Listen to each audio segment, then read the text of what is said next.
4.5 minutes past the hour. A pleasure to have in studio with me Heather Carlson. We're going to talk a lot of subjects, but primarily the triathlon. But she's also a psychology professor at Clinton Community College. Let's get into that first of all. How did you? I loved psychology in high school and college. I wasn't smart enough to be a professor, so I got into radio instead. So, what turned you on to psychology? Oh, that's kind of a convoluted question. I don't know. There's a lot to say there, but so I graduated from the University of Iowa, and I acquired my licensed mental health counselor license, and moved back here, and there was an adjunct position open at CCC, and I met with Ron Surplus, and ended up picking up a night class. I think it was a Dev Psych class, and that was 15 years ago, if you can believe that. I can hardly believe that. But so I taught simultaneously while I was also providing services as a mental health counselor as well. So they kind of go hand in hand. I was really passionate about this sort of psychoeducational piece. So the data says that many mental illnesses are diagnosed between the ages of 19 and 24. And so while CCC and EICC has lots of non-traditional students, we do have a lot of students that fall in that age range. And so for me, what I was really hopeful, and part of, I feel like, my life's work is if there's any way that people can learn about ways to maybe insulate themselves. We're not going to prevent mental illness, right? But can we offer people tools and knowledge that can help them to offset and also insulate from some of the stressors? And so I feel really passionate about that, and I feel very privileged to have the opportunity to be working in this space where, I don't know, I get to work more than just kind of one-on-one, although I do enjoy that as well. That group setting is really great. Why the ages of 19 to 24? Any idea? Do you have any ideas? No, I do not. Do you have any guesses? No, I don't. No, I don't. It's a huge transitional time. Okay. Right? And, if we look at that early adulthood time, a lot of people are, flying the nest for the first time.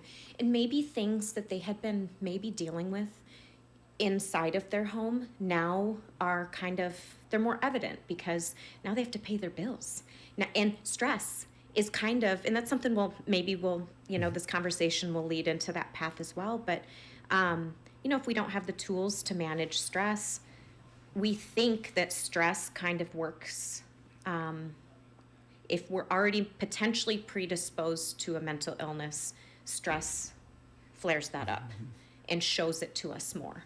And think about all the stressors. I would say if you talk to any person between 19 and 24, they might say on some level they're having the time of their life, but everything's uncertain, right? What job am I going to have? Right. Am I going to graduate? Who am I going to marry? Am I going to get married? Am I going to have kids? I think I want these things, but there's time has to unravel those things. Yeah.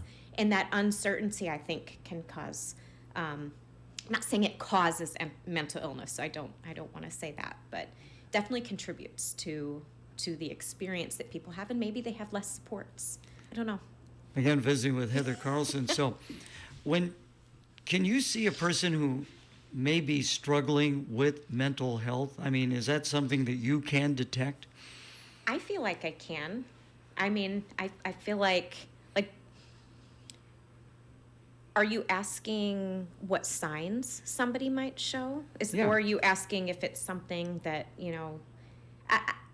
because it is an invisible disability, right? So we don't know what people are struggling with unless they share with us, unless they tell us. So if I'm in a clinical setting, I have a different capacity, or even teaching, have a different capacity than if you're asking me if I'm walking down the street and can say, right. Gary looks like he's really struggling today. Maybe, but probably not unless you wanted me to see that. You touched upon it. You're in the classroom and you also do clinical stuff. So does one help balance the other? I think they go hand in hand. Okay. I think that the clinical experience helps to bring, you know, what we're learning in the classroom. It helps to kind of bring it to life. It helps to humanize other people's experiences. And then I always say that I have the best job in the whole world, because on the way here, I listen to podcasts all the time when I'm in the car or I'm reading. And so much of what I'm doing is in an effort to learn more, to be a better instructor. And I can't believe that maybe I don't get paid to do these things in my car, but I get paid to talk about all these things I love, right? That I spend a lot of time consuming all of this stuff on the outside because it's so fascinating, it's so useful.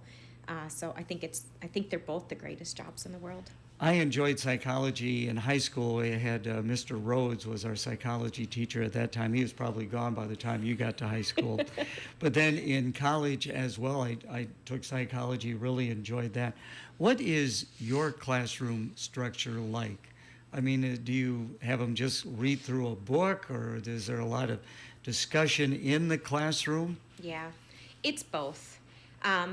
There's a piece that each week I like to structure my classes in a way that's predictable. So they can expect kind of the same routine every week. I think people thrive in structure, probably because I do. And so maybe I just project that onto everybody. But yeah, we have a text that we use, and then when we meet during the week, there may be activities that we do, case studies that we review, not from my own practice, but some of these more famous cases that we would read about or spend time talking about. And it's really discussion based, because I learn so much from my students as well. What's a typical classroom size for you in CCC? Oh, I think we're capped at 24. Maybe it's 30. I'm not sure. So it varies. Okay. And it varies during, on the time of the day as well too. So you do have a private practice as well? So I do see some clients. I'm working back to kind of build some of that back up, and maybe have some things kind of coming down the road that I'm kind of working towards. I just this spring got my credentialing stuff with the insurance companies. That takes forever.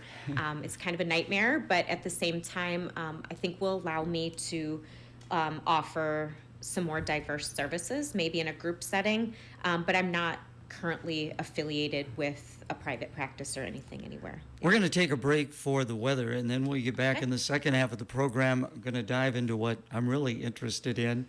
How in the heck do you complete a 140-mile triathlon? Check the weather brought to you by Awesome Car Wash. Another beautiful day ahead of us is what we're tracking for your Friday. Mostly sunny skies, becoming a little partly cloudy as we go into the afternoon. And like yesterday, a quick hitting shower can't be ruled out for the evening. Most will stay dry. We'll be close to 80 degrees this afternoon. For tonight, a few clouds, temperatures falling near 60. With your Storm Track 8 weather impact forecast, I'm meteorologist Andrew Stutzky. Sunshine, 67 degrees. Our update brought to you by Awesome Car Wash. Introducing the ultimate car care experience, Awesome Car Wash. Your touchless automatic car wash open 24 hours a day, 7 days a week. Say goodbye to dirt and grime. Their state-of-the-art system provides a touchless wash that's gentle yet effective. Include a ceramic sealant coating for long-lasting protection that keeps your vehicle looking awesome longer. Conveniently located across from Purina on Manufacturing Drive in Clinton, Awesome Car Wash. Drive in today and experience the difference. Downtown Auto Clinic has been providing quality car care to Clinton and the surrounding area since 1993. They offer professional automotive repair and maintenance services on foreign and domestic vehicles. Plus, they offer 24-hour towing and vehicle unlocking services. See Downtown Auto Clinic at 207 South 4th Street in Clinton. Open 8 to 4 Monday through Friday. Call 563-243-2266. Downtown Auto Clinic. Healthcare for your car. While visiting the area this summer, stop by K&J Hop and Shop in Sebula. K&J Hop and Shop is your one stop for pop, ice, groceries, sandwiches, chicken, pizza, self-serve gas, and fishing supplies. Plus, they offer an 8-piece roasted chicken Sunday special with potato and salad for $17.99. Open 7 days a week from 5 a.m. to 9 p.m. K&J Hop and Shop, 416 Broad Street, Sebula. Visiting with Heather Carlson, we were talking during the break. Heather, what got you started into doing a triathlon? I think that's the million-dollar question. Well, I think I shared earlier that when I was in high school, I knew a person who, it was the dad of one of my friends who was training for Ironman Wisconsin, and I was like so amazed by this whole process, being in high school, and was just like, I want to do that someday. And in my mind, I kind of thought I'd love to do that before I'm 40. And so as that age was creeping up on me, I said to my husband, like, if I'm going to do it before I'm 40, like, I have to do it next year. And my husband said, well, I think you just need to sign up and just do it. And I said, well, it's expensive, and it's, the training takes so much time. And he said, I don't know anybody else that wants to do one. I mean, how many people are just saying that you've always said you've wanted to do one, so do it. Just sign up and do it. I'll be behind you 100%. So why did you start with that distance? Did you do some shorter triathletes at all, triathlons? So I had forgotten about this, but I did.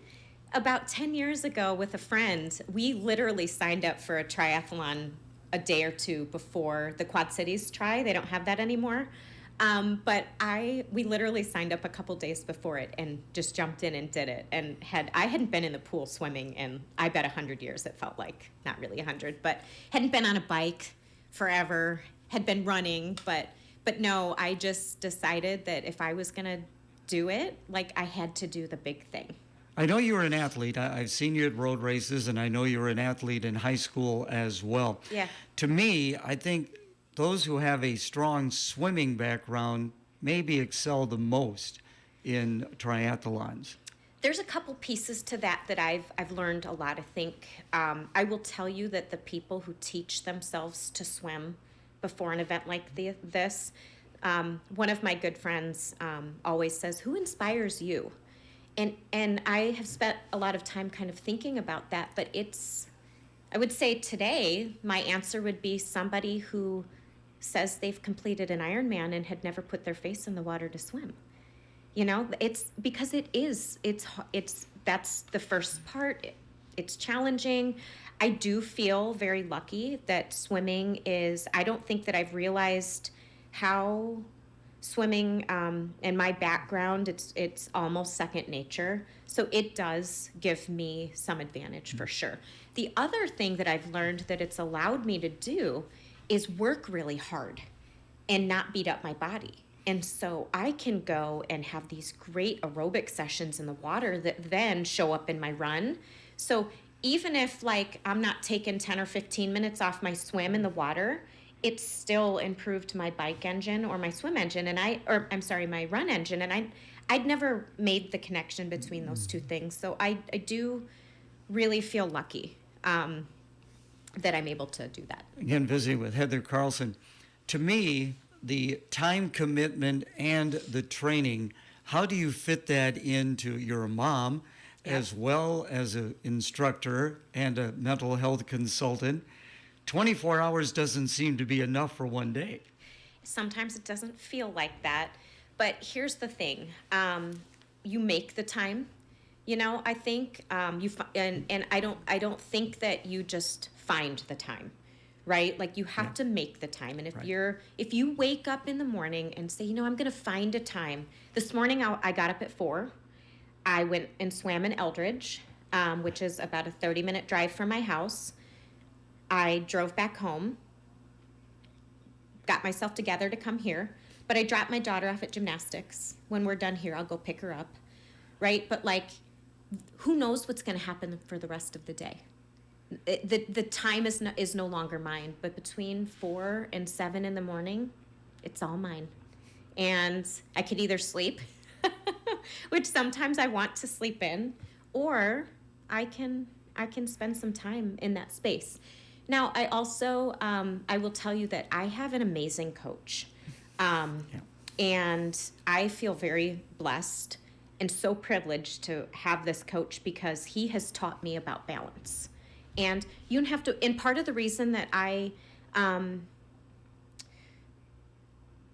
he was gifted to me in the first year, my first year of training, which was an incredible blessing. And, you know, we kind of hit it off in that way. And he's taught me a lot. So he can program me a 60-minute bike ride that almost simulates a 2-hour bike ride because of the work you do in those 60 minutes. Mm-hmm.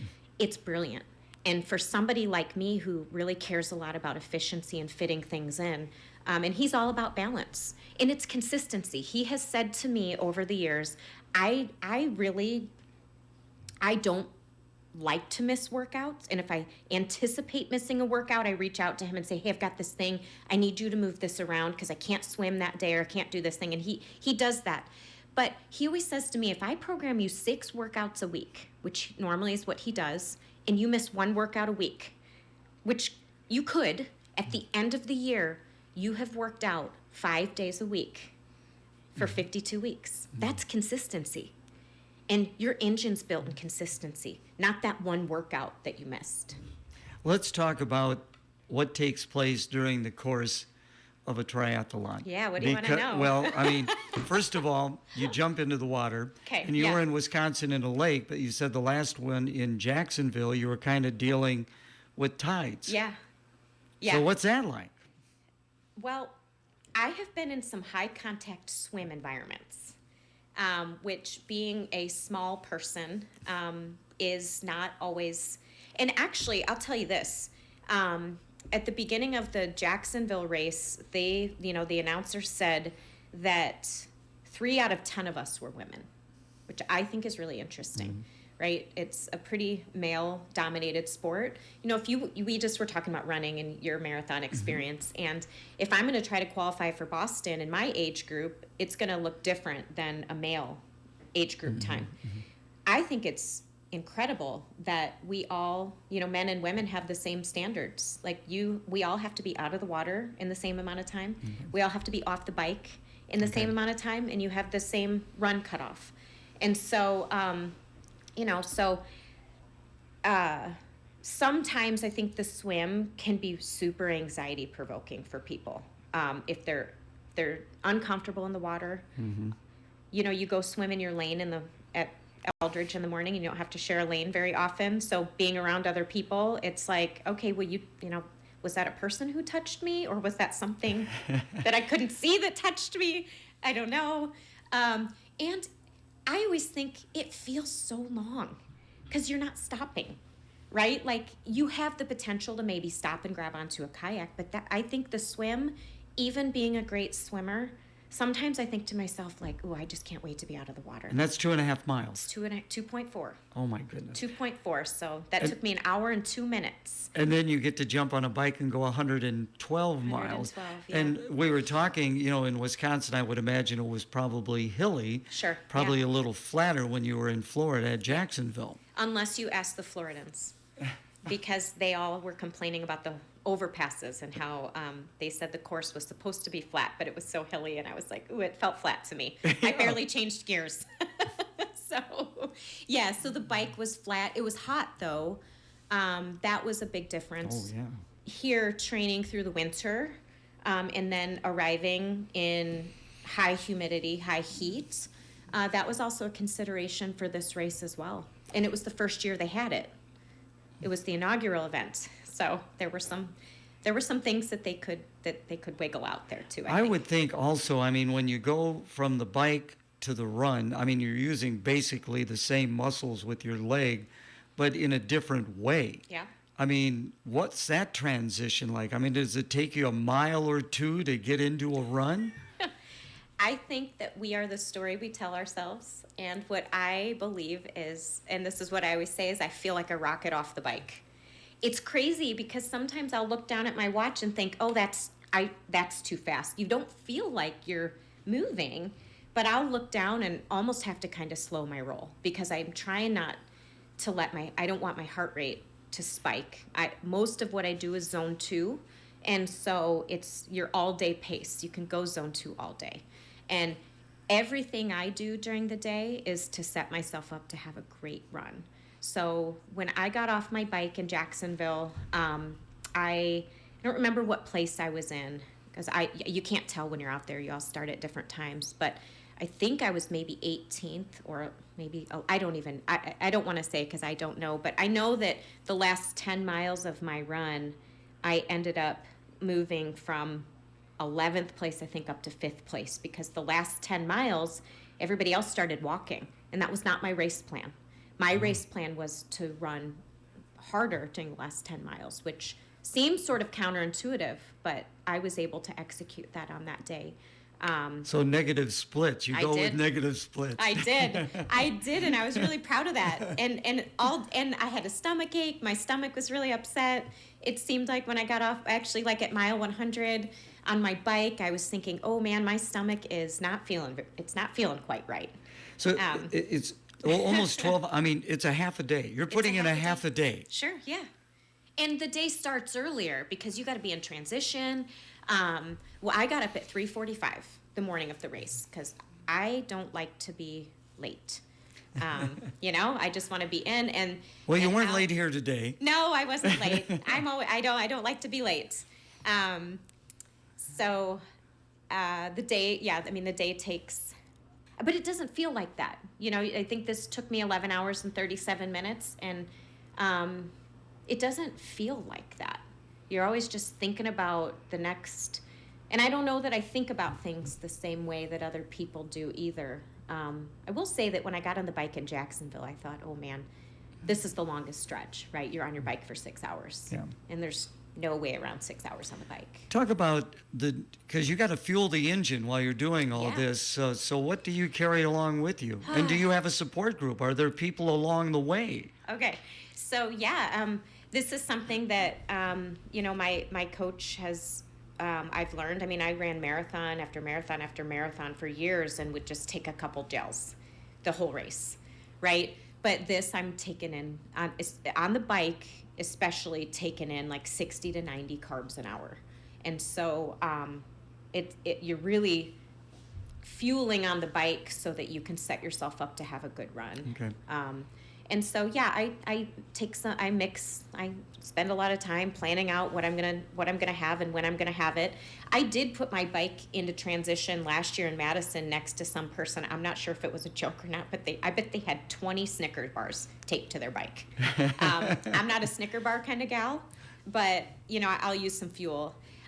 Support wise, on the course, my husband is the real MVP. He brings the kids. And he pops all over the course. This time has just flown by. We've only got a couple more minutes. Okay. Yeah, radio, we got to keep time constrained. You should know that. I do know. Dad, part owner at one time at KROS. So how old are the children? So I have 13, 11, and 6. Are they interested in what mom's doing at all? I don't know. I mean, maybe.